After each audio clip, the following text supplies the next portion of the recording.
Okay, hello everybody, welcome to another episode of HPCritical, the podcast where my friends and I talk all things gaming. I'm John, I'm joined by Kirsty. Hi, And Brandon. Heyo! And Gabe. Damn, where's my Pokemon? Oh, wait. Give us hey, Charmander! In a great ball hoodie. In a hoodie? That's awesome! Yeah. This might be a little sporadic podcast. You might see some of us coming in and out. A lot of things are happening, and there's like a tropical storm watch and life. There's that too. So if I go out, it's probably because the wind just knocked over all my stuff. And if the stream stops, then you know it's my power that went out. Because I'm streaming this thing. Yeah, but we're gonna hopefully power through as much as we can. So yeah, you might see some of us or hear some of us drop in and out. We'll just let you know. It is what it is. Anywho, let's jump right into gaming because we got a lot to discuss since we weren't here last week, and very little time. Starting with the Nintendo Switch users, I think we've talked about this before, but I do want to talk about it again. They've released another statistic showing that the age distribution of annual playing users, the average is between the highest number is between 20 and 25. However, the average for the highest is between 20 and around 30, 33, 35 years old. So that is the core audience age for the Switch. Surprising, interesting. You already figured it. How do you guys feel about those numbers? I mean, that sounds kind of assumed it. Yeah, that kind of sounds about right, given the how long Nintendo's been around, the demographic of people that are playing games. Yeah, it just sounds about right. Also, Grayson in the chat, what's up? Hi, If you Grayson. have if you have an audience that's between 20 and 30, do you guys think that they cater to that audience properly or not? I mean, Nintendo at its core is, they develop games for all ages, even though their target demographics is like children. Yeah. But Do you think they cater to their target? Sorry, do you think they cater to their most popular audience? Is the question. I am just happy that there's a Pokemon game coming out next week, so I don't know what you're talking about. Christy You're probably refuses asking to the wrong answer person. the question. Refuses to You're asking elaborate. the wrong question to the wrong Refuses person. to answer the question. That's fine. I'll give a answer. I don't know if it's the best answer, but I'll give one. So, to answer your question of whether it's catering to his demographic, if we're talking between 20 and 35, especially if we're going into like the later part of that, like closer to the 30 age, a lot of the people in that demographic probably have kids of their own, and they'll probably want to play games with said kids in a lot of the family games that they have. Like, I don't know, your Mario At the age Party. of 20 and 30, you have to have children? I'm saying possibly. I'm not saying you got to, but like, But no, if you do have kids, to clarify, then yeah, you'll probably want to play said games with your kids. Like, I don't know, your Mario parties, some Animal Crossing, stuff of that nature. I can see Jarrell. He's like, I'm tearing up. Anybody to elaborate at this. At the thought of this. I don't even want to talk about this anymore. Between that age range, Brandon's like, yeah, you're using your kids and you're playing the Mario games with your kids, and I'm just like, oh my god, children at my age? I can't even feed myself. Like, what is going on? Aren't you happy with the I gave to you now? Yes, I was gonna bring it out tonight, but I'm gonna wait until next week when it's, I feel like, more prevalent. I'm sorry, Brandon, were you done? I didn't mean to cut you off. I'm kind of done. Oh like I said, it was a answer, just not the best answer. No, it was a valid answer. Yeah, Kate, do you have anything to add to this? I disagree that they cater to their target audience because, like you said, it's between ages 20 and 30. What, 33? Mhm. Drell's a prime example of that. Drell always complains about Nintendo Switch games and their graphics, and I feel like if that's your audience, you should work on the graphics. But in terms of like story wise, and I don't want to say game content because Animal Crossing is another, like, I'm not gonna say red flag, but it was like a whole thing. Like, a lot of our guys, a lot of people our age like bought it, especially for the what just finished happening, the pandemic. So it's like, and they all of a sudden shut the game down. So it's like, but I think story wise, when it comes like their bigger games, maybe they cater, but I don't know. It's a So that tricky means question. There's a lot of- that means Zelda's not catered towards Gabe. Got it. wrong. Because I said like Jarrell. I was fine with Breath of the Wild. Hold on, I was fine with the Breath of the Wild graphics until Jarrell brought it up. Now every time I play the game, I'm like, this could have looked so much better. But Jarrell ruined it for me because now I'm paying attention to the graphics. But I will say, Tears of the Kingdom, and Brandon and I talked about this, Tears of the Kingdom does look I guess like the Switch game, because the problem with, I'm not even gonna go into what the problem with the Breath of the Wild was, but yeah, that was my answer. Yeah. Is my Yeah. window open? Oh, okay. Ooh. Yeah, I think I don't know what I think. That's why I asked y'all. There's there's a new VR headset. Okay, well, I guess I'll say I also don't think that they're really catering to that. I feel like Nintendo is pretty much catering to that younger audience, but I guess you have to so that you can, progress with them. But, individual companies and individual developers within Nintendo are kind of doing it. There was a news story, and the reason I brought this up is because there was also another news story that I was going to bring up, which I'm not even going to look for right now because we're low on time, but it was that it was a statement that now apparently Nintendo no longer allows Boobies. on their breasts on their I shouldn't say boobs, I should say breasts. They don't allow nude breasts on the eShop anymore. So that has definitely changed some of the submissions for games in the Switch. And I'm assuming that 20 to 35-year-old people like boobs. I don't know. I'm not in that age range. So I wouldn't know. He's over it. Just So you're Okay. saying you're over the age range, Jarrell? I'm in there. I will be 36 at the end of next month. The beginning of next month. I don't know my birthday. So there's a VR headset that apparently can kill you if you die in a game, and it was inspired by the Sword Art Online anime. Yeah, no. Yeah. Hard pass. Nerve gear, let's go. It's Hard a pass. very strange story. If you die in the game, you die in real life. If you wear the headset, the Oculus founder Palmer Lucky created in honor of Sword Art Online. Go ahead. I was just gonna say, there's this Twitter account that's called Sword Art Online IRL, and it's just like literally live tweeting like this because okay, for context for those who haven't watched Sword Art Online, when that came out in like I want to say 2014, 2015, the events of that anime took place in 2022. So it was like meant to be like the near future. The idea was that hey, by that point we'll have virtual reality games that'll let you actually go into the game essentially. But now, of course, we're in 2022. We don't have that shit. But now, the Twitter is still posting as if the game was actually coming out on the same day that it was on there. So, you see the Twitter posting stuff like, as a record, 100,000 players have not been able to log in. If you have a nerve gear, please do not turn it on. Just like, doing like actual, like, messages that was actually happening, which I thought was just hilarious. But, and now you're telling me that there's someone who's making this deaf nerve gear. If you die in the game, you die in real life. Yeah, they're really just trying to make Sword Art Online real, and I think it's hilarious. Brandon, it's not just someone. That's what I was just saying. It's literally the Oculus founder who made this. That's what I'm saying. Like, it's not just a random person. Yeah, Oculus. The Oculus founder is secretly named Akihiko Kayaba. Again, that is for the Sword Art fans. There was also Hard pass. I mean, like. That should be illegal. Why did you even make? That's where I was going with this. Like, how is this even a thing that you can just make? Like that doesn't seem. It seems like it should be illegal somehow. Oh, man. I forgot the details, but basically it it has these things attached to it that explode. Yeah, there's the three little like prongs that stick out. Yeah, but they explode, right? Yeah, that's how they kill you. I thought the story was fake, and then I read it, and I was like, someone should check on that man's mental health. Because why are you doing Right? this? Also from Kelly, who's still not here, there was some modders made an upcoming Final Fantasy XIV VR mod. It supports first and third person motion controls and more. Shout out to Kelly, who's still on FF14. I should be there, and yet here I am. I'm sorry. Talking about video games this is where I would like to be.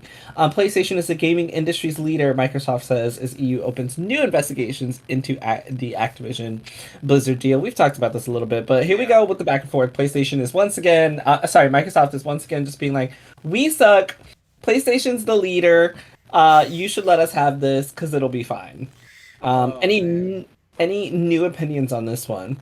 Not really. I'm just enjoying the tennis match that's going on right now. That's what this is. Too.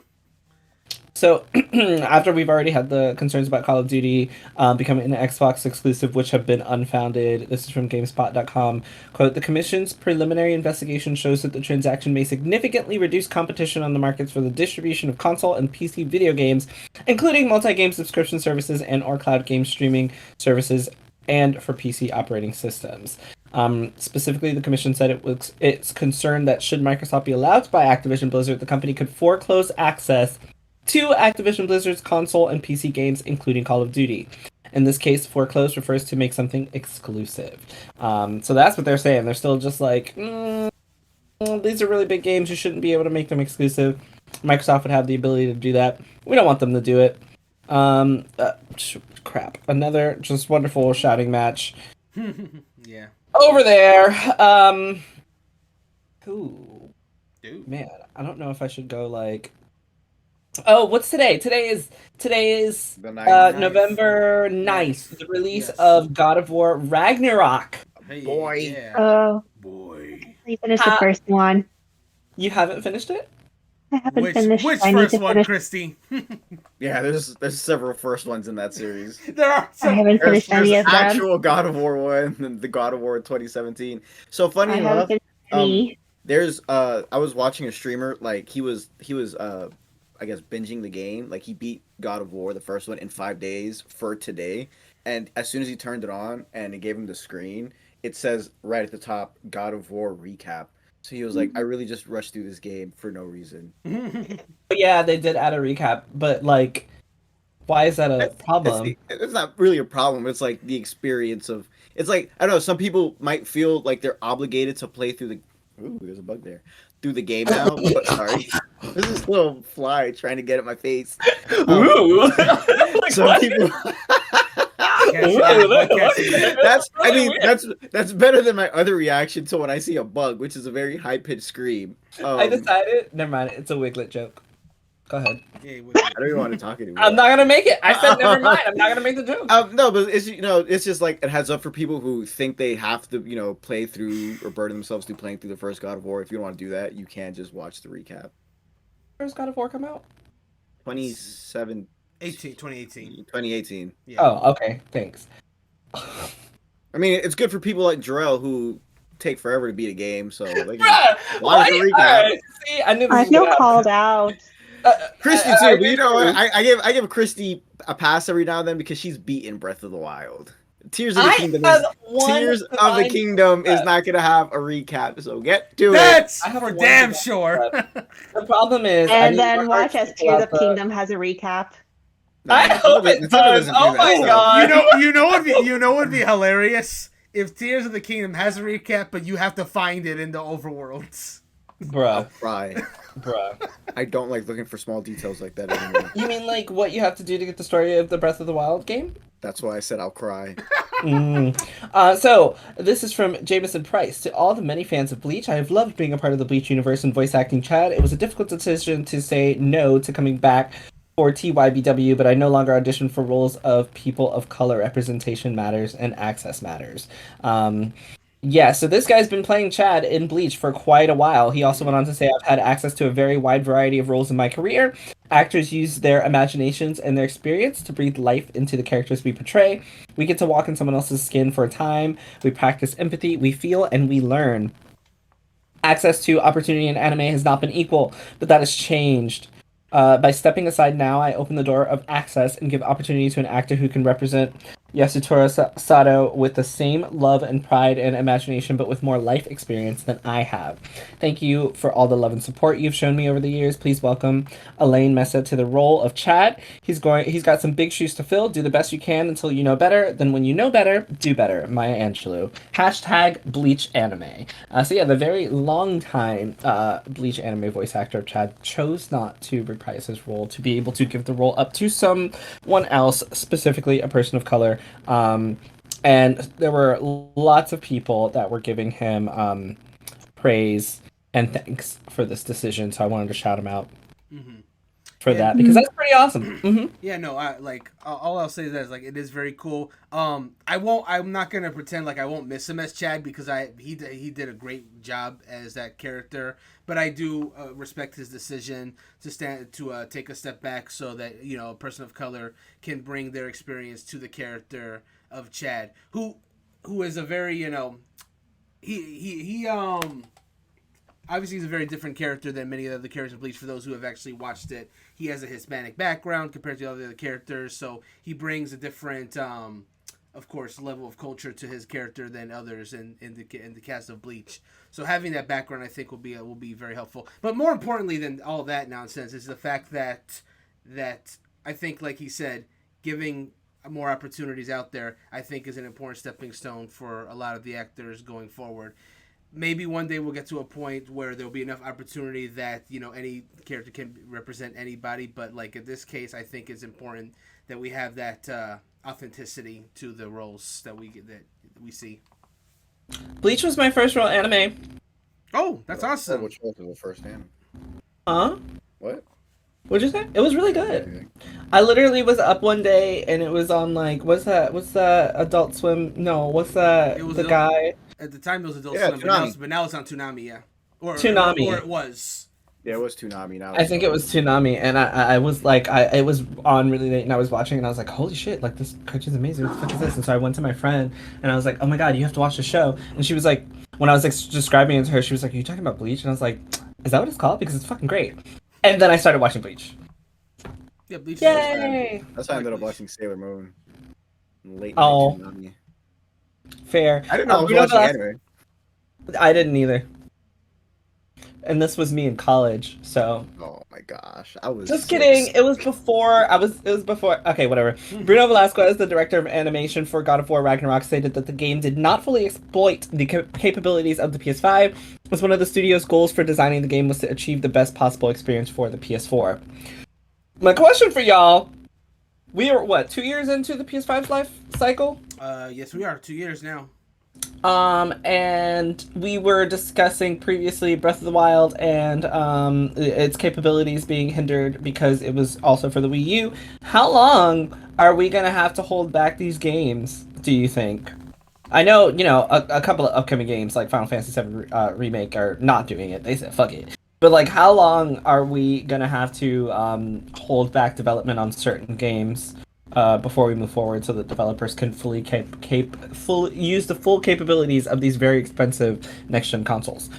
I mean, they did say that they were going to be releasing games on both systems, and to me, it's not a problem. Like, I've already seen gameplay of God of War, and it looks pretty fucking good on a PS5. But, like, I don't know. I feel like as long as they can keep releasing both PS4 and PS5, I think they should.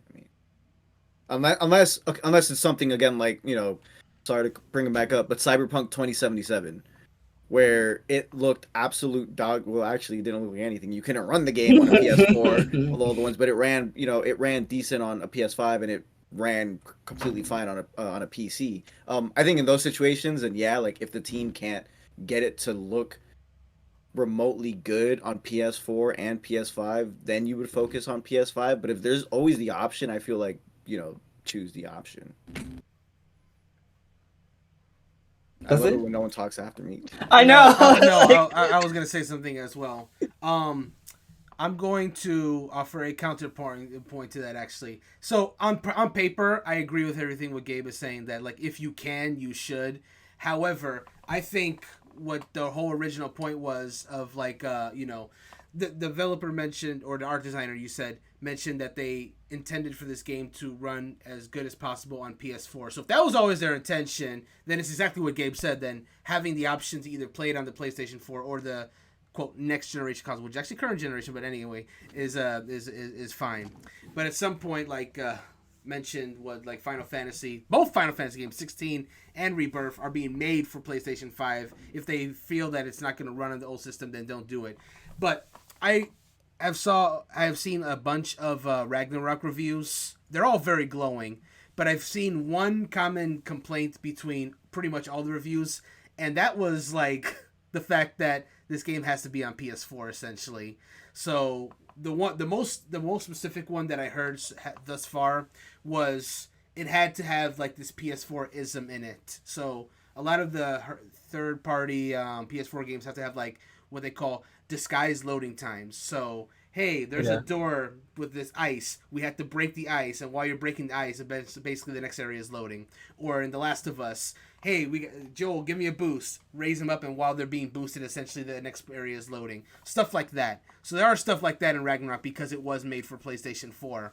Then you look at a game that came out last year with the Ratchet and Clank Rift Apart, where you open a portal and there's a whole new world that just instantly loaded without having to do any of that. So I think that's kind of where people are coming from when they make the complaint that they're being held back by previous hardware. Because the games can still look incredible, even if it's for a previous generation system. But I think we're getting to the point where as more people do get the next generation systems, they're going to want less of those, what is the word I'm looking for? My mind is like blank today. But basically, they don't have to make as much, yeah. I can't think of the word. I hate it. I hate it when my brain just dies. It's like it is literally the worst feeling in the world. But anyway, hold on. Oh, I'm sorry. I'm sorry. No, I'm sorry. I really thought you were done, Brandon. Please. Well, no, that's really all I was gonna say is like the fact that they don't want to they want to make it for the next generation. And to answer the earlier question that you had posed about how much longer I think we're gonna have this for, this is maybe a wild guess, but I think this may be the last year that we may have like these big ones. I think going into 2023, it's going to become less common. I really do think that the new Final Fantasy games are going to kind of like be the heralds, the fact that next generation is going to be prioritized more as the systems are now becoming more readily available. But now I'm done. I think that's usually the thing, is that whenever a new Final Fantasy title launches, like a new mainline Final Fantasy title launches, it's like the herald of a new thing. Mm-hmm. Like, yeah. even, that Crisis Core won't be it. So it'll be like 16, which means we can go into our next part, right, Jarrell? Yeah, that's where we're going. Prepare to hear me be upset for the next 10 minutes. No, I'm not gonna be upset. I'm over being mad. There was an exclusive brand new interview on IGN where they talked to Final Fantasy XVI's development team about everything from its persistent Game of Thrones references to representation for people of color in its world. You can find the whole interview at IGN. I will shout out a portion of the interview where IGN asked specifically, quote, in regards to diversity in the game, can we expect to see black characters in Final Fantasy XVI or people of color, non-white characters in general? To clarify a bit more, there's been discussion around the trailers to date featuring mostly white characters, and I wanted to get clarity on whether we can expect the final game to be more diverse. Before I go on to read the response by Naoki Yoshida, we've seen quite a bit of Final Fantasy XVI now. And I believe there are 5 countries. Yeah, Correct me if I'm wrong. 5 kingdoms, I believe. Yeah, there's 5 kingdoms, and they announced that we won't be traveling to all 5. And we've seen that it looks as if each kingdom has a dominant. Also correct? Yes, except for one kingdom, which has 2, potentially. Mm-hmm. And we've also seen images or video of those kingdoms, and they are all very different in phenotype. I don't think that's the right word. They all are very different. One's a snow area, one's a desert. They have different climates. Their environment? Yes, thank you. They have very different environment. Yes, thank you, Christy. I understand your struggle, Brandon. We all share one brain cell for today? I feel like we are, and you have it right now. I don't want it. Just give it back to Jarrell, please. Wait, give it back to Jarrell. I don't want it. Oh my gosh, Jarrell, you're Oh my okay? god. I hope Jarrell, so. don't die. Anyway, so we've seen the 5 different kingdoms, and they're very 5 different environments. Anyway, Naoki Yoshida's response as the producer of the game said, "This is a difficult question, but not one that was unexpected, seeing as diversity in entertainment media has become a much discussed topic as of late. The answer I have, however, may end up being disappointing to some depending on individual expectations. Our design concept from the earliest stages of development has always heavily featured medieval Europe, incorporating historical, cultural, political, and anthropological standards that were prevalent at the time." Whew. When deciding on a setting that was best suited to the story we wanted to tell, the story of a land beset by the Blight, we felt that rather than create something on a global scale, it was necessary to limit the scope to a single landmass, one geographically and culturally isolated from the rest of the world in an age without airplanes, televisions, or telephones. Do you guys follow so far? Yeah. All right. I was gonna summarize it, but we got it. Due to the underlying geographical, technological, and geopolitical constraints of the setting, Valisthea was never going to realistically be as diverse as, say, a modern-day Earth, or even Final Fantasy XIV that has an entire planet and moon worth of nations, races, and cultures at its disposal. This goes on because, like, it couldn't just be a single paragraph just saying, no, there aren't any black people. Ultimately, we felt that while incorporating ethnic diversity into Valisthea was important, an over-incorporation into the single corner of a much larger world could end up causing a violation of those narrative boundaries we originally set out for ourselves. I'm gonna read that again. We felt that while incorporating ethnic diversity into Valisthea was important, an over-incorporation into the single corner of a much larger world could end up causing a violation of those narrative boundaries we originally set for ourselves. The story we are telling is fantasy, yes, but it is also rooted in reality. Conversely, the Final Fantasy series of games have always inherently dealt with conflict and struggle, especially between the empowered and those used and or exploited by those privileged few, a prominent trend in human history. Because we're not done. In a game that, by design, allows players to experience that conflict and struggle firsthand through dynamic, realistic battles, it can be challenging to assign distinctive ethnicities to either antagonist or protagonist without triggering audience preconceptions, inviting unwarranted speculation, and ultimately stoking flames of controversy. The best part of pulling inspiration directly from history, however, is that it allows us to revisit and re-examine our own past while also allowing us to create something new. In the end, we simply want the focus to be less on the outward appearance of our characters and more on who they are as people, guys. Don't worry about what they look like. Worry about who they are as people. People who are complex and diverse in their natures, backgrounds, beliefs, personalities, and motivations. People whose stories we can resonate with. There is diversity in Valisthea, diversity that, while not all-encompassing, is synergistic with the setting we've created, and is true to the inspirations from which we are drawing. I'm calling it right now. There's gonna be some black guy, and he's gonna suck. And I'm gonna be mad. And then I'm gonna be like, this is the representation you get. He's gonna... Never mind. So, I was going to break down this lovely paragraph and just mention all the stupidness in it, but I decided that I'm not gonna do that. I'm gonna let you guys give your opinions on this, because I just was very, very upset when I read it.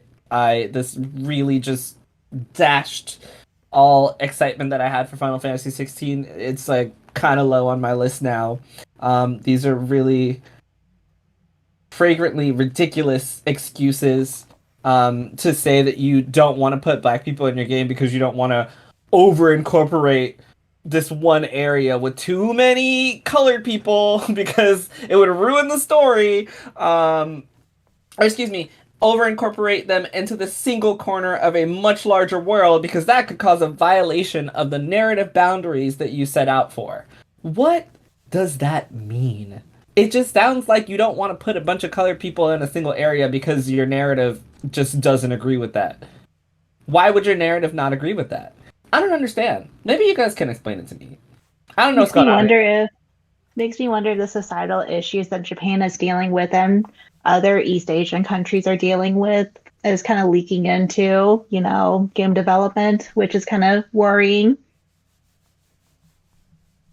But, Jarell? Say, I was like, I couldn't hear you for a moment. Oh, no, you're fine. I'm just gonna say that Pokemon and the Pokemon Company would like to just tell Square Enix, I'm sorry, not Square Enix, tell Naoki Yoshida that he's doing a bad job. They're also a Japanese development company. Also, we also have the developers of Harvestella, who came out right after this and tweeted about how their game is actually diverse. And they're also a Japanese company, also being published by Square Enix, and they give you characters that are black and non-binary, and they talk about how diverse they are. So I don't believe in the excuse of, and I'm not disagreeing with you, Christy, because 100% that could be exactly what it is. You are not wrong here at all.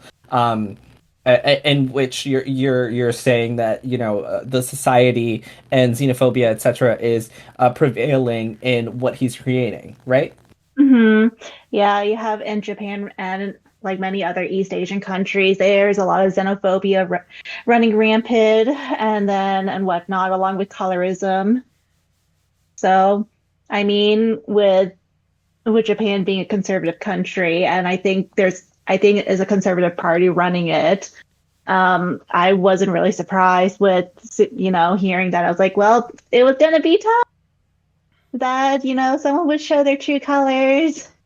Yeah, I Granted, agree. I don't follow Naoki Yoshida's work that often, so I think Jerome and I, we were discussing it. I was like, well, that Square does have an issue with colorism for the longest time, where I think for some they noticed it with Kingdom Hearts, where Sora, his skin did get lighter with each installment of the game.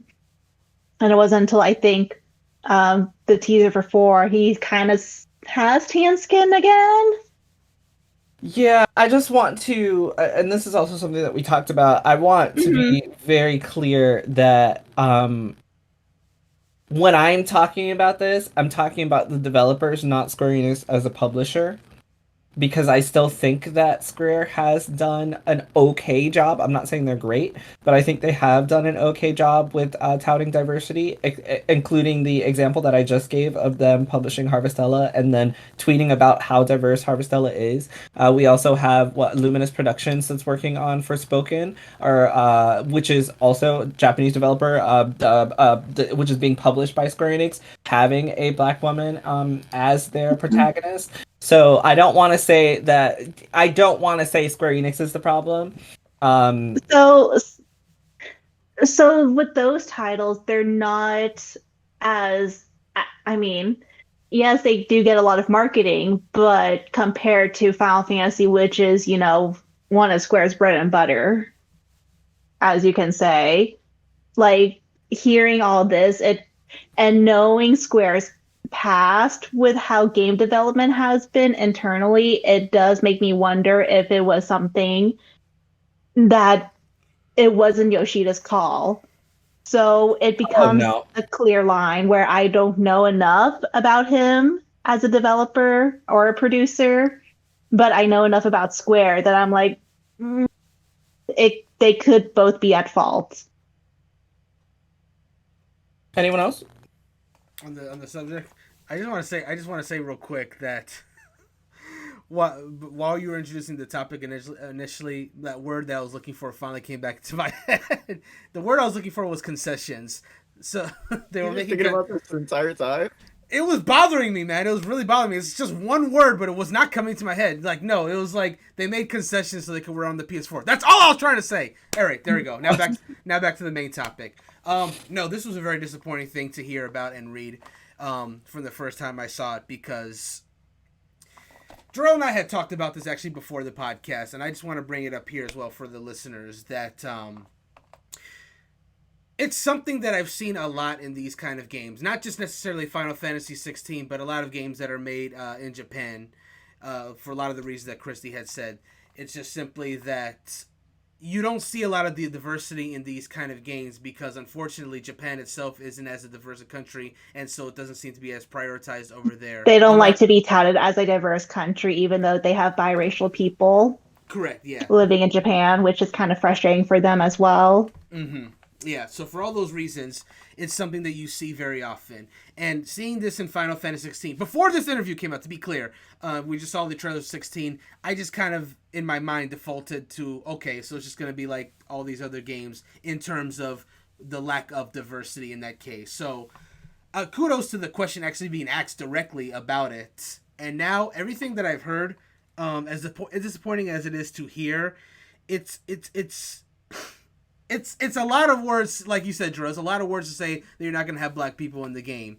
And unfortunately, it's just basically a lot of words to confirm something that I already, he was very direct about all of this, which is also the unfortunate thing. Like, if that's the one silver lining of this, at least he was honest about the whole thing. But I can't even say that because it didn't even feel very honest. Like, again, it was a lot of words to say one thing essentially, and it just doesn't. it's false on 2 points. Because one, it's not that it's not that accurate to history when you really look at it. It's not at all. It isn't. Because again, yeah, exactly. I don't need to say more about that. And then again, it is still a fantasy story at the end of the day. So even if it's it's you still should do it. Is basically what I'm getting at with this. I don't want to use as many words as he did to get to beat the point across. It's just like there's really no excuse for them to not have the diversity, and it stings just a little more saying this thing that I kind of knew in the back of my head, just kind of like laid out in this paragraph or paragraphs, I should say. I love the fact that. Oh, go ahead, Drell. Mm-mm. Oh, I was about to say, I love the fact that this came out right after Square was like, oh yeah, well, console gaming is dead in Japan, so we're now going towards a more global market. Oh! And you're like, huh. Oh, huh. Okay. And it also came off after Capcom. They're like, yeah, we hired consultants to make sure that, we didn't do any injustice to Kimberly when designing her and creating her. That Japanese company, Capcom. Yeah. Right? Who also produce things in Japan. Wow. And they've been making video games, and they've been very inclusive with fighters. The biggest issue I have with people discussing this conversation is when people try to put it off on Square, and not you specifically, Christy, but like, I don't like that, because as the game's producer, you fight for what's in your video game. And sure, Square is the publisher. Sure, they're going to put money behind it. No one is going to tell this man no. He is the guy who is making the money for Square Enix right now through Final Fantasy XIV. He is the one who revamped that game. The only reason they are not as negative as they are currently is because of him. So if he says that this is going to make my game good, Square Enix 100% says, okay, we need a good game coming from the West currently out on PlayStation. Like, we need it based on just the market as is. Like, that's not even something they have to this was not a thing where he has to be concerned about putting a black character in the game. 1. 2, if he has black characters in the game, like anywhere in the game, that's also not something he's gonna have to consult Square Enix for as like a publisher on the title. We've also seen, and I've talked about how excited I was about Final Fantasy VII Remake and how diverse that game was, which is also from Square Enix, also from Japanese producers. This was a conscious decision. And another reason I know it was a conscious decision is because of the excuses. You literally gave all these excuses about historical accuracy and it's rooted in reality, but you didn't even do the research to properly show off what you're talking about. So all of this is just bullshit excuses for a guy who decided to not have diversity in his game. And instead of just saying, you know what? I wasn't thinking about it. It wasn't something that I had on my mind. I just didn't put any POC in the game, which I would have been like, bruh, that's fine. You weren't thinking about it. Not an issue. Instead, he decided to reinforce ideals that exclude people like me from being in video games like this. Like, that's all he did. He literally was like, oh, they weren't there. I'm trying to be historically accurate. I can't have them there. I also don't want to put too many of them in one area because it's going to mess up my narrative. But I knew that you guys were going to ask me about this because I know that that's what the gaming industry is talking about right now. But I just decided that it wasn't important enough for me to do because it's not a part of the story I want to tell. But also, don't worry about the color of people. Think of them as characters. But you didn't even do that. Because if you really believe that, you could have made your game diverse and you could have put people in your game and not worried about the color of their skin, but made them as characters and let us decide how they were and what they represented based on their character in the game, which is exactly what you wanted to do because that's what you're asking us to do to the characters that are already in the game. So all of this, I think that he should be faulted for this because at the end of the day, as the producer of this title, he's the one who's making these decisions. Not solely himself, of course, but Square Enix is publishing games. And I also do agree with you, Christy. I do agree with you that, yes, Final Fantasy XVI is not on the same level as something as Harvestella. It's not on the same level as something as Forspoken, right? It is not like... It's not that. However, it is always a industry-leading video game. Which also leads me to the question: it's like, how, while he was presenting his project to Square, how come none of them asked, are you going to be including Black people? Like, well, I don't understand. And that's another thing too, right? Like, he is an international businessman, period. You've interacted with all types of people constantly. So you know this. You've seen Final Fantasy VII remake. You've seen what that world looks like. I don't think it's on, and I don't think it's on the publisher to ask you if you have black people in your game. Like, sure, Square Enix US, maybe someone over there, like, while they're having conversations about publishing, maybe somebody thought about it, but I'm not, if I'm working at Square Enix US, I'm not going to ask Naoki Yoshida if he has black people in his game. Well, I'm not apparently, gonna, like, Square Enix US and Japan don't even talk to each other with marketing.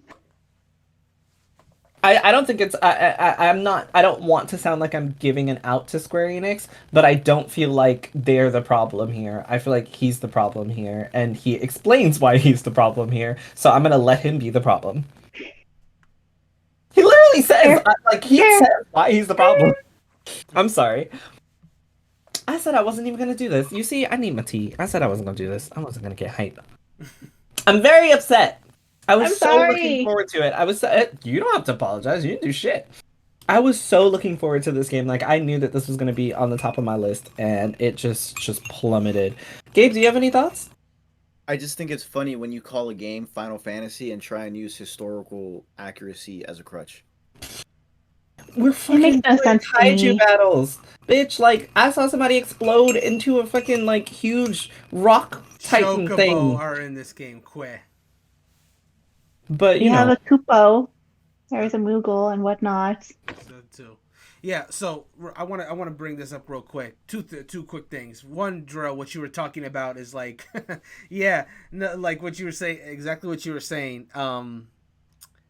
You knew this question was coming, and it's honestly, now when I really think about it, it's even more depressing that he had like an answer. Like, yeah, an answer ready. It's not a short answer. It's a long-winded answer just to say, hey, there's no black people. It wasn't a I'm gonna we didn't think about it like you said. It was like a rehearsed answer to a problem that you knew you had, and that's depressing.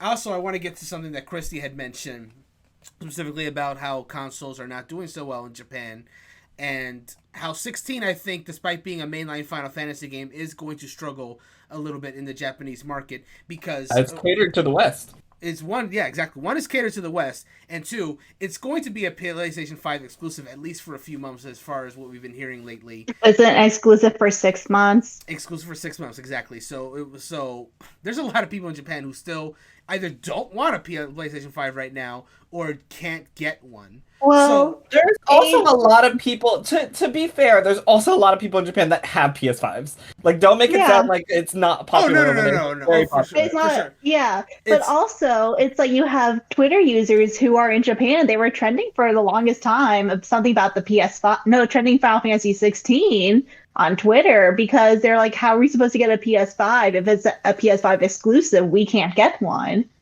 Right, that's the main thing. That's the main point I was making. Like, there are obviously people in Japan that have PlayStation 5s, but just clearly not enough. So, where I think that's true though, they've sold millions of PS5s in Japan. Like, there's a lot of scalpers in Japan.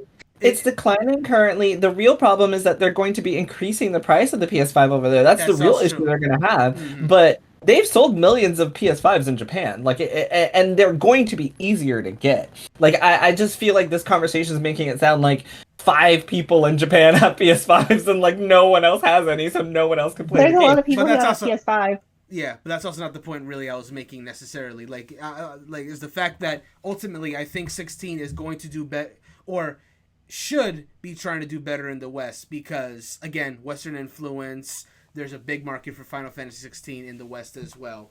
So having this whole, frankly, debacle about there not being the diversity in the game is a notch that's going to discourage a lot of people from wanting to play this game. Jarrell, you're a huge Final Fantasy fan, and you have just said that this has gone from the top of your list and plummeted to like really low on your list. Ultimately, you may still end up getting the game, but I'm sure there's a lot of people that share your sentiment that their interest in the game has now greatly wavered because they don't feel like they're getting represented, that they're getting slighted, and it's a very fair point. And in the West, where it's so important that 16 does well, having this as a little stain on the record is going to hurt it. And it's just it's. I think Pokemon was it's important. You really think it's going to hurt it after No, the Bayonetta not. thing? Well, It's the Bayonetta thing was a different thing because that's another thing in itself. But Historically, when has like a debacle like this even hurt? It's Wasn't not there like a Pokemon Sword and Shield debacle like that made last it super year? popular. Like no, a couple years ago, where they were like, "There's no national Pokedex. How dare they? I bring up We're going to cancel our pre-orders." And it's like now one of the best-selling Pokemon games, which maybe Violet may top it. well, Pokemon in that case was because I think that was just like a vocal minority. But going back to Pokemon real quick, I think the reason why that one is so important is because that's a company that realizes the power in its international audience beyond where the developers live. The reason why there is such great diversity in the Pokemon series is because they understand that the world itself is diverse, and that's ultimately Pokemon is a multimedia company that caters to many places around the world. So it would be, quite frankly, foolish to not have representation and diversity in Pokemon when there's so many people of different colors and ethnicities that play that series. I think you started to see a ton more diversity once the new blood started to work at Game Freak. That too, which yeah. You can see it much more prevalent in Sun and Moon compared to previous generations. Yeah, the minute. So the thing is that it's older generations that's the issue. Really, honestly, the minute that we honestly, that's why Gen 5 is the best generation, just confirmed, because the first generation that said, hey, you know what? Maybe we should go somewhere besides Japan this time.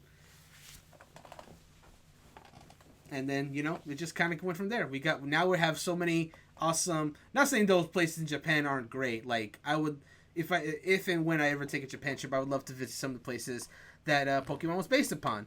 But no, I love that we're going like around the world now with later generations. Why are y'all talking about Pokemon so intensively? Because it was related to the topic. I'm done now. It was related to the diversity topic and inclusion, where Pokemon is where as much as we hate Pokemon and whatnot, and how much What? Hold on! Whoa! Hold on! How much people hate Pokemon and whatnot. With the person that hates Pokemon here is me. People are triggered now. My goodness, I'm just saying. With as much hate as the Pokemon company gets, they're doing a better job at being with the inclusion and diversity compared to other Japanese game companies. And you're like, good job for you, Pokemon Company. I'm proud of you. Same, big same. Fuecoco is proud of you as well. And this is all coming right before Scarlet Violet is being released. And so far, something else is going to happen. It's going to cause everybody to be like, we hate Pokemon now. Right? Am I wrong? I love Pokemon. There are so many people that are like, now I'm going to buy Fianl Fantasy XVI because I agree with Yoshida. Sure. And to be singled out as a fan of this genre and basically be told that I'm not included in his fantasy world is bullshit. Like, it makes me frustrating. I feel like shit. Like, I feel like I'm not. I've had personal experiences where I have to fight to be a part of a fandom, only for the producer to reinforce people's opinions about why I shouldn't be a part of it, and that's why I was so upset about this. It's frustrating, especially when I know Jarrell. He was singing praises about Yoshida for the longest time. I was stupid little bitch. Pissing me Which off. is the reason why video game creators should never be your idol. And that's why the real problem, which I don't have time to get into now because we've talked about this too long, is the parasocial... Sorry. No, it's fine. It's the parasocial relationships that people have with Yoshida, aka Yoshi-P. That's the real issue here, which is why it stings so much coming from him, because we've pedestaled him for saving Fianl Fantasy XIV and being that, happy uncle, that cool video game producer, and then you find out that this is actually how he feels, and you're slighted, and you feel personally hurt, and that's why it's been such an issue, specifically. So since we're talking about Square Enix, Embracer Group that bought the Square Enix Montreal, they have shut down Onoma, formerly Square Enix Montreal, which announced its new name just 3 weeks ago. Some Onoma staff will move to Eidos Montreal. Eidos canceled an unannounced game, and Eidos is working with Xbox on games like Fable. And of course, they were doing the Tomb Raider series as well. Mhm. So we'll see what happens there because they I shut feel bad for down them. Sonoma. PS Plus subscribers are down, but PS Plus revenue is up. So there's that. Nice. There were some very strange commercials for God of War going around. I They did didn't not see appeal them. to I'm me at still all. upset with Square Be and happy their you didn't see them. symbiogenesis thing. Oh, the symbiogenesis. Is that on the docket? Is that one of the news stories? I mean, yeah, she brought it up, so it's fine. let's Sorry. talk I'm about it right now. sorry. That's fine. I'm just flipping through Perfect. things We so can- quickly. No, we can. I'm happy. We gotta get it out. Go. I was so upset with that. Instead of investing in that, let's just, bring an international consultant on board, fix this thing up. So for anyone who doesn't know what we're talking about, Square Enix was teasing something called Symbiogenesis, I think it was called, right? Yeah. Symbiogenesis, and a lot of people thought it was a remake of Parasite Eve that they were teasing, and then Yes, and they then it just came turns out and out said it was an NFT initiative that they were actually pushing. Ooh. Yeah, and now everybody thinks, why did y'all do this to us?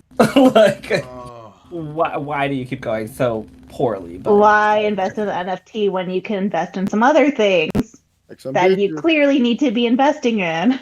it's almost as bad as GameStop laying off a bunch of people and then showing their NFT presentation. Yeah. Yeah, it was. It is. Isn't Facebook laying off 11,000 employees because they invested $15 billion into metaverse or something? Yep, we got to change Mark Zuckerberg's heart. Let's So go that was Fantasy. also on the docket. I should just let Okay, Christy cool. host. No, that's fine. Any I thoughts on actually that don't know one? what 'Cause else we're that's also hosting. on Look at there. Jarrell. Doesn't he look wonderful? No, but yeah, that was also on the docket. So yeah, any thoughts on that one? Or are we good? I love this. We're just breezing through. We had to make up for lost time because we got stuck on we got stuck in Valistia for a second. But you know what was good about getting stuck in Valistia is because we were able to transition nicely into Paldea, kind of, which is gonna be a happier place. It is gonna be a happier place. It is gonna be a happier place. Nancy Can a Pikachu skin a Charizard? Can a Pikachu? Can it? Wait, what? Can Can a Pikachu skin a Charizard? Are you saying can a Pikachu skin a Charizard? What? I don't mean, think My they're saying that. coworkers, I brought this plushie to work one day for Halloween, and they were like, "So you're telling me that Pikachu bought a Charizard and skinned?" Oh my gosh. Okay, well, so for hold on. listeners- If y'all wanted the answer to Christy's question, tune in December 1st to December 4th, where Christy uses her Pikachu to fight the Terror Raid on Charizard, and we'll see if it happens. So for listeners, Christy has an adorable Pikachu plush that has a Charizard hoodie, and so the running joke is that Pikachu has skinned a Charizard. But that's for the adult version of this show where Which things we get don't real- have yet. We don't have yet. Nancy Pelosi, she's on the docket today because her husband was attacked with a hammer. Was it And Mario I hope- Hammer? in October. What? Oh my god, no! Like he literally had to go to the hospital. Like what? Like he almost died. He almost Yeah. died. It was a Then he horrible should- act. It was a then he horrible Then he should have break-in. Then he should have picked up the heart container. The fuck? Brandon, this said, really "Fuck old you, man got Brandon." attacked with a hammer. Like, oh my god. Well, you know what? Anyway. If Gabe had taught him how to play Smash better, he would have been okay. Why are you doing this? Oh my Bro, God. hold the L button Okay. and pull up your shield. Anyway, the reason I brought this up is because the man behind the Pelosi hammer attacks was radicalized by Gamergate. But I don't want to talk about this anymore. Wait, what? There's a Yeah. You know what? We're not going to talk about this. Let's keep going because I don't want to Yeah, know. I don't want to be the podcast that laughs at an old man for getting attacked by a hammer. We had to bring some levity to this. I feel sorry for him. I hope he has a speedy recovery. And Has he been discharged from the let me- hospital? Let me stop there. I was gonna make another Smash joke. Let me stop right there. Marvel Has Games. he been discharged from the hospital? Do we know? I don't know. Poor guy. Marvel Games is thrilled to announce that a multi-title collaboration between Marvel and EA is coming to develop an action-adventure game for console and PC. Each game will have its own original story set in the Marvel Universe. China's video game market has declined as 39 million youth gamers have stopped playing games because of the new strict rules in China. And as I mentioned earlier, Nintendo no longer allows uncensored female breasts on its platform. We also didn't get to talk about this, so we can talk about it now.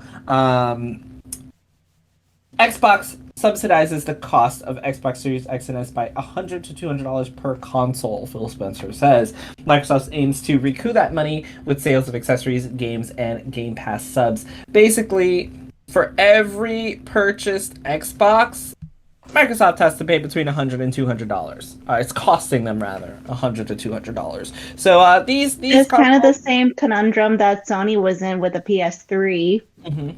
And are they even still like recouping costs, or did they like finally break even after selling so many PS4s? I know that they were still like recouping costs when they were selling the PS4s as well too, because they took such a large hit with the PS3. I think they were fine, but I don't want to be definitive and be wrong. Which reminds me, you're totally going to hate me, but I don't think Final Fantasy XVI is marketed for China, right? I don't know. Okay. Out of curiosity. Because it goes back to the diversity thing. Oh, no, it's fine. You didn't do shit. Like, you didn't do anything. Because I'm trying not to divert the conversation back to Final Fantasy 16 because I just had another train of thought. No, it's fine. But, let's keep going. We're not going to touch that. We also talked about how Square Enix said that the Japanese market is no longer sufficient for them to recoup investments and generate profits. And how do they botch this? This marketing for 16. How do they do this? Like how? Oh, okay. The Witcher is returning for season 4, and Henry Cavill will no longer be the Witcher. He's passing the reins on to Liam Hemsworth. There were reports saying that he had one condition for being a part of this show, and that was to stick to the source material as much as possible. And there were reports saying that the show writers and some of the developers on the show were not doing that, and he was not comfortable with it, and so he stepped down. And there were also rumors that Liam Hemsworth was supposed to be the original Geralt of Rivia anyway. So that's a thing. That happened. Also, okay, so it's a good thing I haven't even finished watching it. Cool, season 1. I was like, why would you get rid of the guy who's clearly like the hottest celeb who enjoys video games? Like, we know that he knows what he's talking about. Like, that was the draw for a lot of people. Like, not only is he hot, so like everyone loves him, but also for people who don't care how hot he is, it's like, this guy has our backs because he knows the source material, he's really into it. Why would you not fight to keep this? It's Henry Cavill. Apparently there's been issues he's been butting heads with the writers as well too, and you're like, why are you getting rid of him? Anyways, moving on to the next story. Let's go, Jarrell. Wait. I have a quick question before we move on. Jarrell. No. Oh my god. Mean to me, Christy? Jarrell, we're choosing violence today. Apparently so. Jarrell, the question I have is: Has there been any kind of like television media, animated or otherwise, based on Warhammer? I don't know. I think so. Okay, because I feel like there's like a movie or something. Wasn't there like a movie or something? I think so. There might be. I feel like there was a movie. Where I'm going with this is like, if they do something live action Warhammer, be it a Netflix series or movie, like Henry Cavill needs to be a part of it. Like if he's not, they might as well just not even do it. I'm just 100%. Yeah, 100% agree.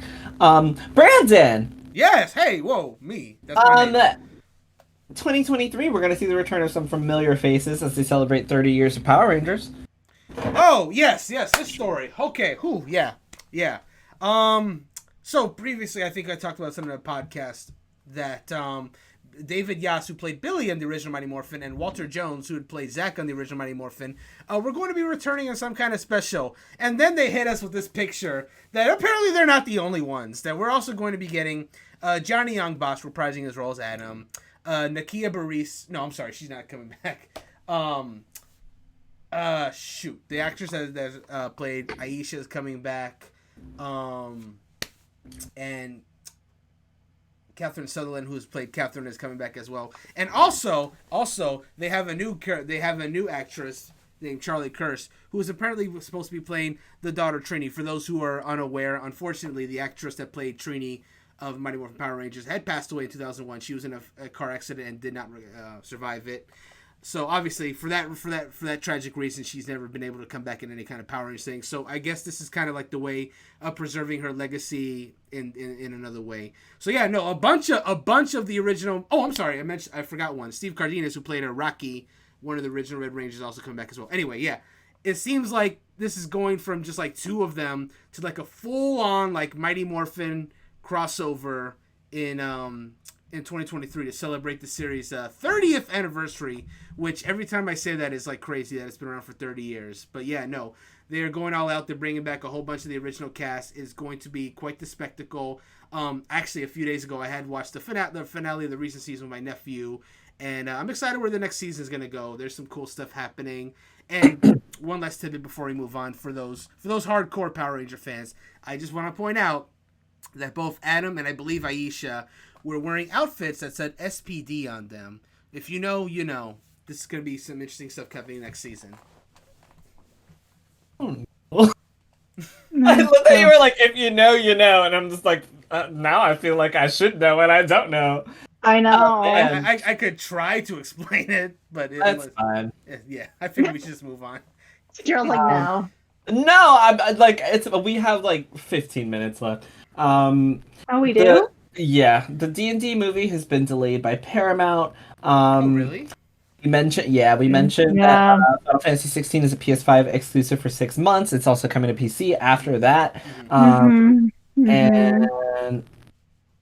you know what I came to the realization the other day is that once 16 eventually comes to PC, PC will be the one place in which you can play all 16 mainline Final Fantasy games, which is kind of crazy.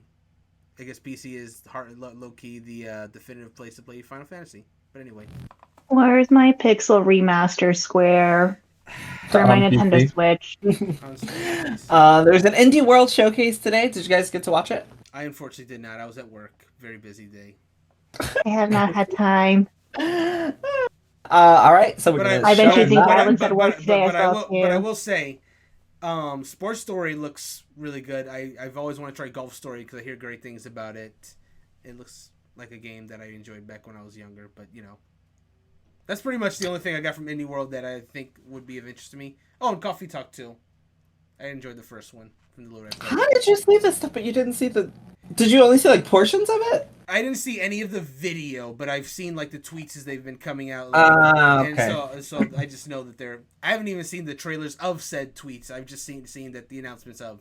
So... I see. So Activision CEO Bobby Kotick donates $50,000 to a Republican who protested the 2020 election results and pursued draconic curbs to women's reproductive health and freedom. Draconic curbs. Is anybody surprised? Not I. This is it's pretty on brand, honestly. Maintain the heel persona. Continue. What was surprising, which I feel like nobody had on their bingo card, was McDonald's revealing their gaming chair with a fry and sauce holder. No, you didn't see it? What took them so long?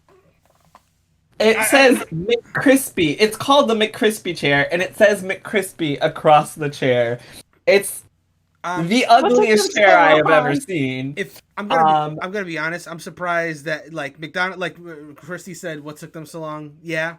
I'm also surprised that Wendy's and Arby's have also not gotten in on this with gaming chairs. I'm more surprised, Wendy's did not get on board. Yeah. I'm very surprised that they weren't the first company to release one, and it's McDonald's. Anyways, moving on. Ugly. Okay. The problem is the chair is ugly. And just impractical. Well, I can't. We don't have a picture. Yeah, it's in our news leech chat. Yeah, not a pull up chat. Okay, but our viewers don't have a picture or anything. I'm sorry. Call of Duty Modern Warfare 2 has hit a record-breaking $800 million in revenue in 3 days. Call of Duty Modern Warfare 2 has hit a record revenue of $800 million in 2 days. That's $800 million in 2 days. That's Good definitely for them. that's definitely Call of Duty for you, but it also like isn't this like one of the biggest launches that it's had in like a long time? I believe so. And the reason that this is so significant, of course, as you guys already know, is because Microsoft is still trying to acquire this company. So what a time to like release a game that does $800 million in 3 days while you're trying to be like, no, Call of It Duty makes is no even money. like, It makes what a no time. money. We're Phil- losing money, guys. Phil What are you guys Spencer, talking Phil about? Spencer is DMing people that bought the game and be like, yeah, now y'all buy this game? Like now everybody wants to play the game. I did not see this. Y'all didn't wait for a sale or something? I didn't see this, but Masahiro Sakurai had a video on why games cost nearly the same as they did a decade ago. Brandon, do you want to tell us a little bit about it? Oh, I Yeah. still need to watch that. My bad. Yeah, no, I'll summarize it real quick. It's not too much to go over, but essentially, he's commenting on the fact that games cost relatively the same amount of price today as they did back in the day. So he made the comparison that if you were to buy The Legend of Zelda Ocarina of Time for the Nintendo 64 in 1998 when it released, it would cost you $60. If you had bought The Legend of Zelda Breath of the Wild, that game doesn't go on sale. So yeah, even if you were to buy it today, it would be $60 on your Nintendo Switch. So that itself is not surprising, but when you really think about it is where it gets interesting because obviously the cost to make games has gone up significant. You know, whether or not you prefer Ocarina of Time or Breath of the Wild is largely a matter of taste. What is not for debate is how much money goes into making said games. And despite the fact that, of course, in the course of the 20 years that games have still continued to persist, that the cost of them keeps getting raised, they're still relatively the same price. It's only now within this new generation with the PlayStation 5 and the Xbox Series that now we're starting to finally see a $10 raise for new games to be $70. And that's really only on the PS5. And exactly, Yeah. it's really only that. If you're still buying a game for Switch, PS4, or Xbox One, they'll still be $60. Even the Series X, I've seen some Series X games still be 60. Yeah, I think if it's a game that was like more or less made for the one, but will look better on Series X, then yeah, it'll be about 60. So there's that example as well. So I think so. His reasoning based on that information is that games are actually really cheap when you put it in that perspective. Obviously, if you're buying games on a daily basis, they don't feel cheap. That's for damn sure. But if you talk about them cost relative to how much they used to cost and how much they cost to make now, and that they're still around the same price at retail, I mean, you can. It does also put a little bit of unfortunate perspective in the way that other games are now going with, you know, additional monetization with loot boxes and stuff like that, because I guess those companies are starting to get the impression, the feeling that you know, maybe that $60 price tag isn't enough to cover the cost of this game. Maybe we should try to get a little more money out of it so we can really make a profit. And whether you agree or disagree with it, you understand the thought process when you look at it from this perspective of the fact that game prices just really have not increased at all in all this time. Yeah. Yeah, it sounds like yeah. Actually, Yeah, I just need to watch the video. Yeah. I'm just going to smile. I was gonna say it sounds like a conversation we've had previously, right? Like with Kelly when we were talking about game prices and how they haven't changed, and how she was saying that, you know, it's ridiculous that they haven't changed and we should be paying more. And I mean, I completely understand it, but on the subject of Sakurai specifically, Smash Brothers Ultimate, even before DLC, feels like that game should cost $100 for all of its content. And honestly, the fact that it was still $60 like every other launch Switch game is kind of incredible. Oh, hey, look at my Final Fantasy XIV tattoo that I wish I could remove now. Oh, hey, look at this tattoo on my arm that says Final Fantasy in Japanese that I also wish I could remove right now. Forgot those were there. Wow. I'm just kidding. I don't wish that I could remove them. I'm still salty, though. I am still salty. Oh, so I mean, you can I don't always regret come it. to where I am and to get them removed. It will take it will take several sessions, but at least it will be removed. Oh, I don't regret it. I actually love the tattoos. Like, I love them. They're really, really nice. Shout out to Eddie, my tattoo artist. Eddie is wonderful. Eddie is great. Go visit Eddie for all your tattoo purposes. And you can follow him on Twitter at Wafflesworth. You surely I mean, can. oh, sorry, Instagram, Wafflesworth. Also Twitter. Oh, okay, cool. I don't follow And him. Facebook. As a matter of fact, I'm gonna just link them in this episode. So let's end this. We got 10 minutes. Let's end this talking about Pokemon because we started talking Yay! about Pokemon. Look at the Pikachu! Go. I have one, but I'm waiting until next week to reveal mine. Oh my god, that's so cute! I have a little snowman Pikachu nail. So, I have a Pokemon plush, but I'm gonna wait until next week to reveal my Pokemon plush. I have another Pikachu plush, so we're all set. We're all good here, guys. So, since the time that we last had a podcast, there's been a lot of information on Pokemon Scarlet and Violet, which the next podcast we have will be 2 days away from its release. I'm sure you could tell from listening. Gabe had to step away for any listeners, but I'm sure you can tell from listening that the rest of us are very, very excited for Scarlet and Violet. And there has been a lot of people got out to Pokemon headquarters in their respective areas to be able to play the game for an hour.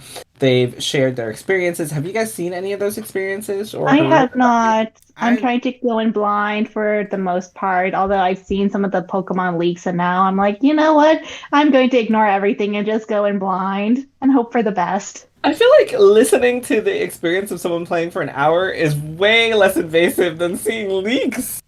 I'm so I saw- sorry, Christy. I saw 2 Pokemon leaks, and now I'm like, you know what? I'm just not going to watch anything else and just, go in blind.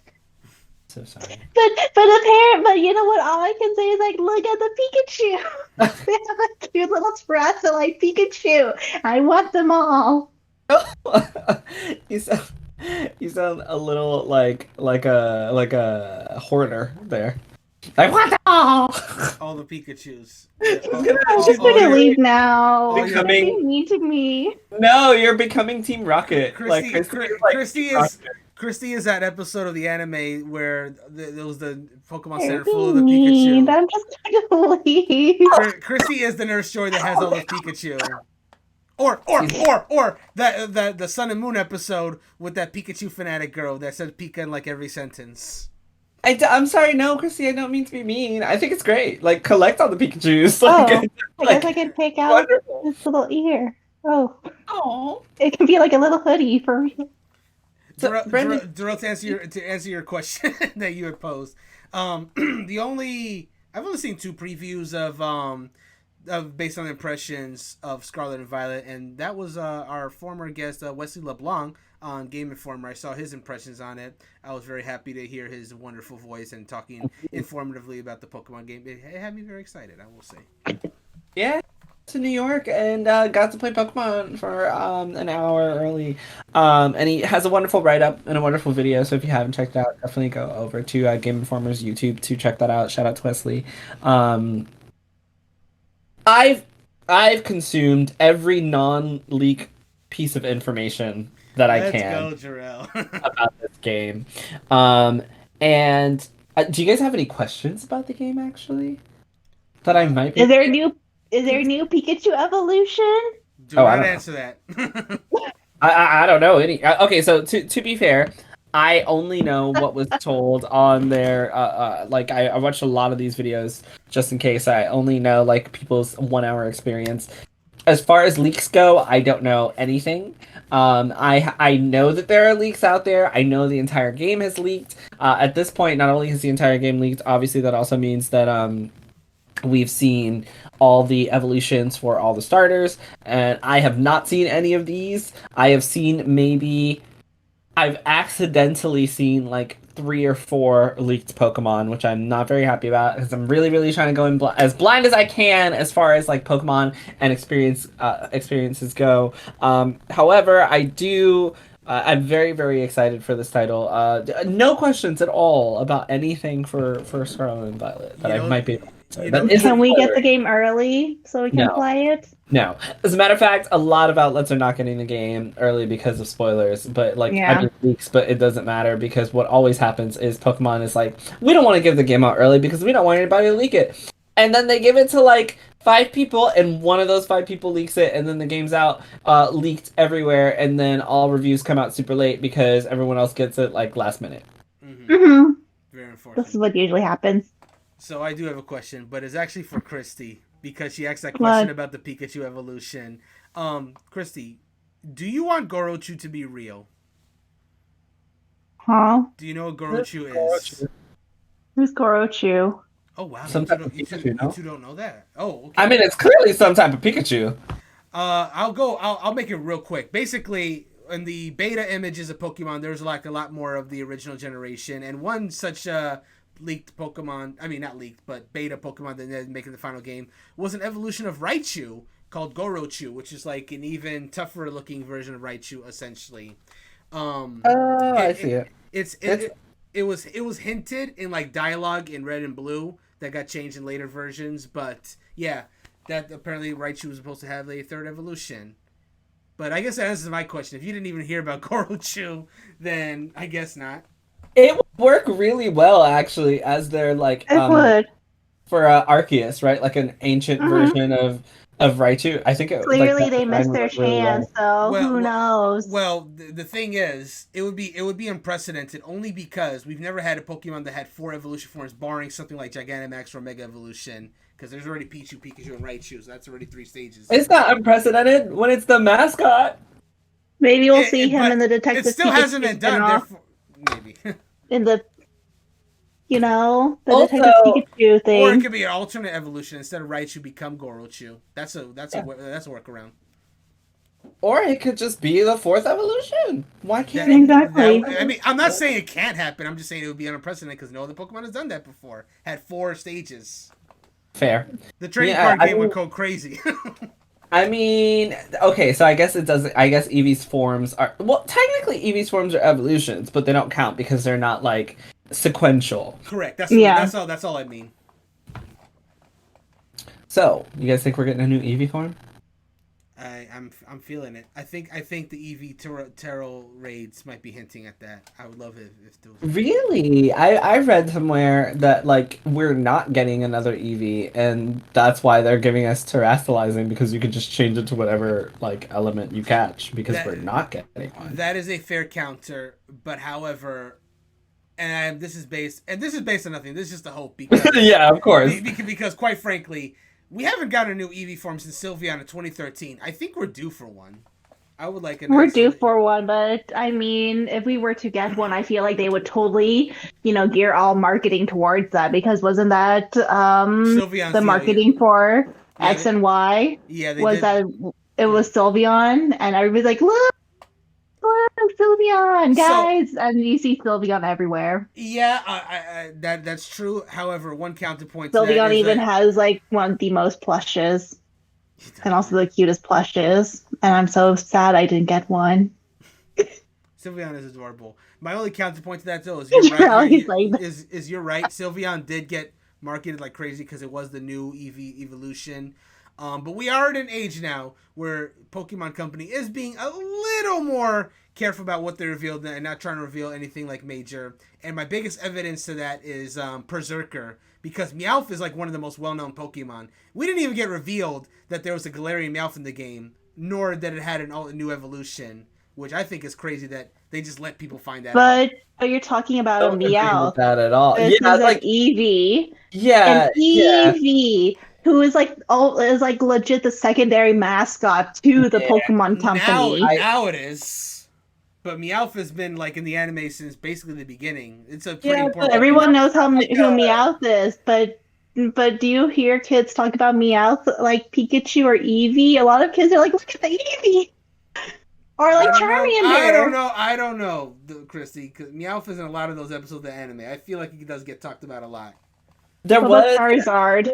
Are you there- saying Charizard doesn't get talked a lot about either? Oh, Charizard gets talked about a whole bunch, but it's Charizard not gets getting a new form. It's getting just a Terra type for this one. and now I can talk shit about Charizard getting talked about too much because Gabe isn't here. Yeah.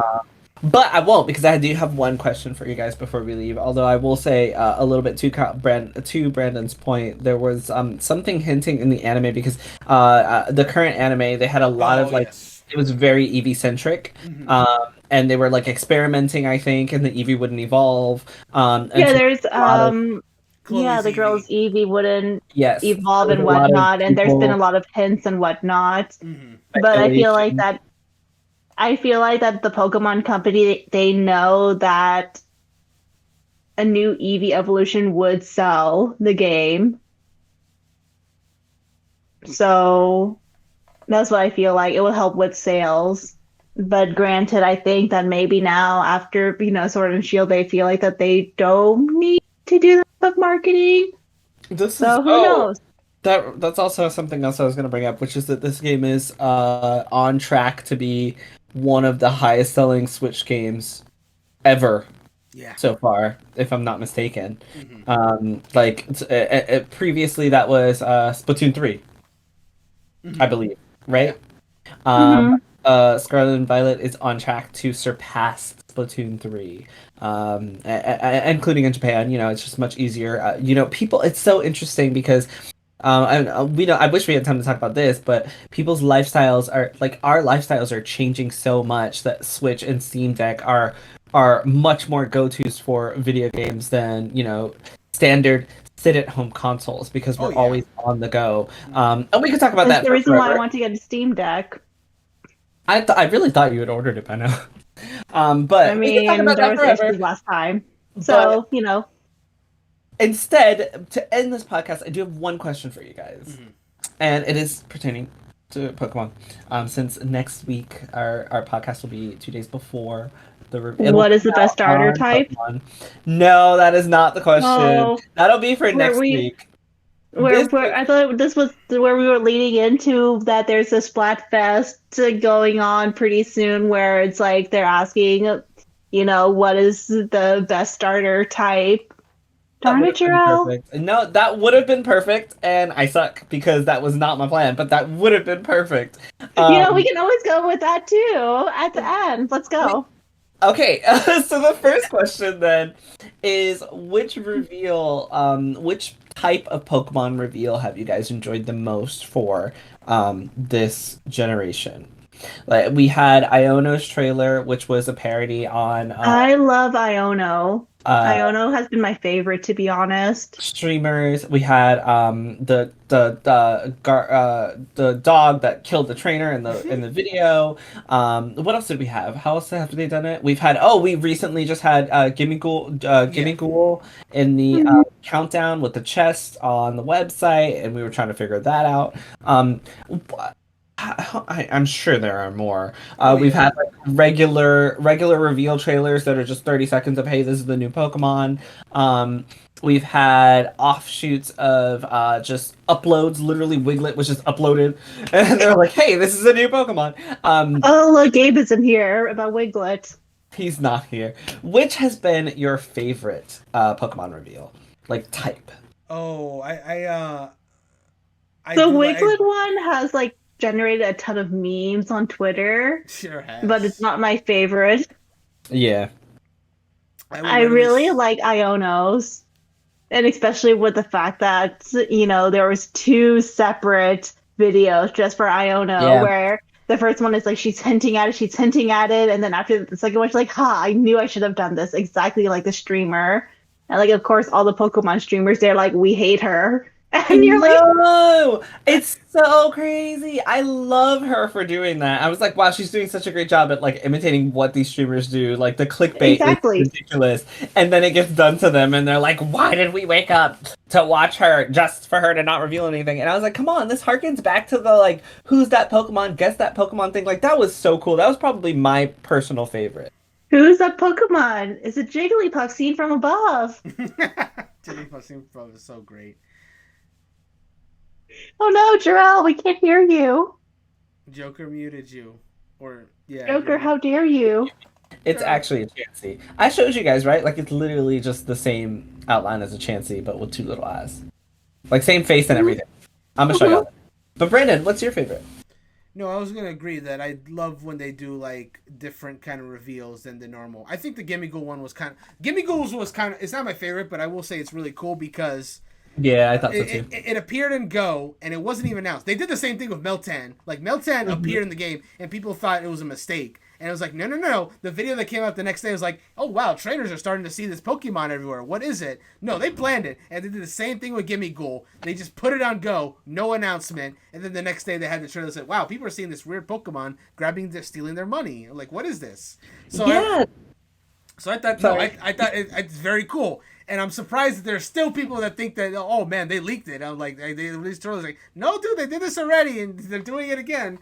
But my personal favorite though is I do like the reveals. Like, as sad as it is for the people that are doing those videos, like the Grievard video and the Hisuian Zora video, that they just die. I do think it's kind of funny that they're out on like this nature tour, and that they find the Pokemon organically that way. It's fun. It makes the world feel real, and then you're watching the video, seeing familiar Pokemon at first, and then building up to the reveal of the new one at the very end. I think is very cool.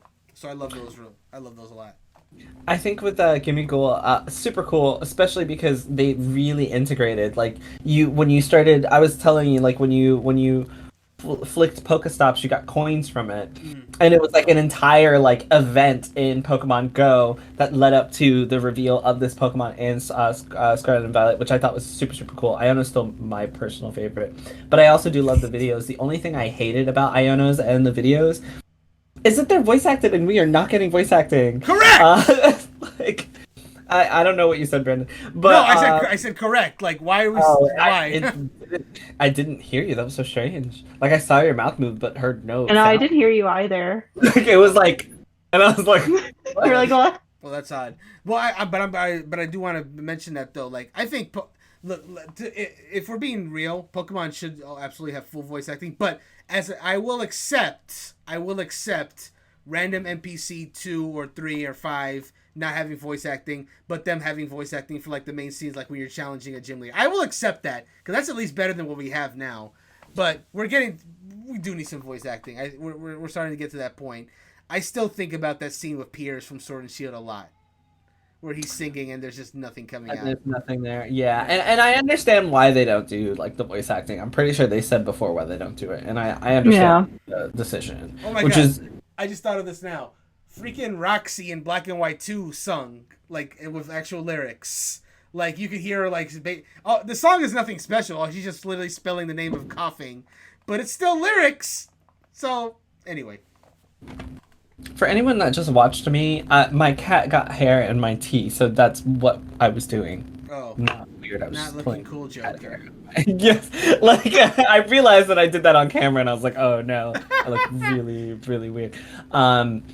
For anyone who doesn't know, I'm pretty sure the reason that they said they can't do it is because the Pokemon have, and there are TikToks that you can go see this, Pokemon have different names in different languages, and therefore they would have to like specifically do, instead of just referring to the Pokemon, they would have to do like tons of different voiceovers and like tons of different languages, and each Pokemon would have a different name, and it would just be a lot to work with, so that's why they don't do it. I'm pretty sure that was the reasoning. And finally, because we're over time, I'll just ask you quickly, Splatoon 3, is having its first Pokemon-centric Choose Your Starter Splatfest this weekend, which you can probably see some of us playing in at HPCritical.com, twitch.tv/HPCritical. And of course, that is the question of which starter is best. That is starter type rather. Is it grass, fire, or water? So, final question on this podcast: which are you guys choosing? Which starter type is the best? Grass, fire, or water? Electric. I knew you were gonna do this. I knew. As soon as you said let's do it at the end, I was like, she's just gonna say electric and pick Pikachu. Like, why is she? Why? Okay, what are we gonna do with grass her? would be the best one. Okay, grass. Fair. Grass, because if you think about Gen 1, if you pick a grass type, you go into Brock's gym, which is, ground rock. And then after that, Misty is water. So then you knock out 2 gyms right there. And technically, I will always say that, grass is the best starter. Sorry, Hey, that's fine. Charmander. I will choose a fire starter and defeat Viola in the first gym in Y version. So, Well, guys, I'm obviously gonna go grass as well. They're just so cute. Some grass and fire. Honestly, I can't choose. If I had to choose, I would do grass just because Prigatito is coming out for Sword and Shield. I mean, Scarlet and Violet, and I'm super excited. Can we just talk about how all 3 of the starters this generation are adorable?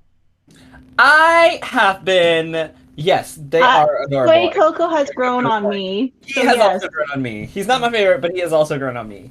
I can't say anymore. I was at work and I was trying to get my coworkers to explain to me, like, very vaguely whether I would like the Pokemon evolutions of the starters or not. It didn't work.